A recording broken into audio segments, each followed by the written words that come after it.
দেখতেই পাচ্ছ এখানে ফটোশ্যুট শুরু হয়ে গেছে, আমার দিদির ফটো তোলা। তো যাই হোক, এবার ভাইফোঁটা শুরু। ভাইফোঁটা দে, কত ফটো তুলি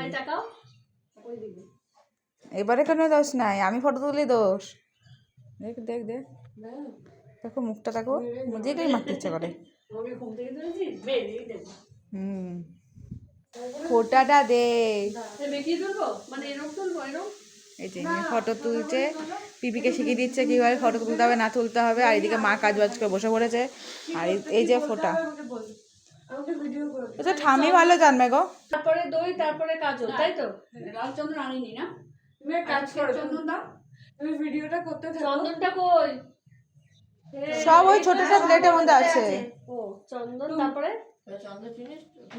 এক চন্দন আগে ভিডিও রাতে ফোটা দে। ধরো ভাই, একটু এগিয়ে আয়। ভাইয়ের কপালে দিলাম ফোটা, দাও। ভাইয়ের কপালে দিলাম ফোটা, জমদুয়ারে পড়লো কাটা, দ্বিতীয়াতে দিয়ে ফোটা, তৃতীয়াতে নিতে, ভাই আমার জমের কাছে দিতে দিতে। ঢাক বাজে, আবার নাও, ঢাক বাজে, ঢোল বাজে, আরো বাজে, সবগুলো নাও একটা একটা করে।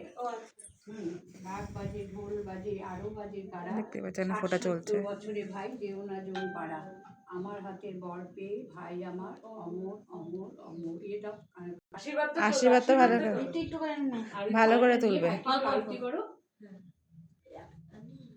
ভালো করে।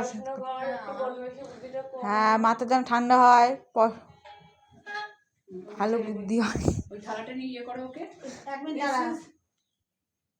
যাই হোক, দিদি ফটো দেওয়া কমপ্লিট দেখতে পেলে। টাটা সবাইকে, রাধে রাধে। কেমন লাগলো জানিয়ে সবাই।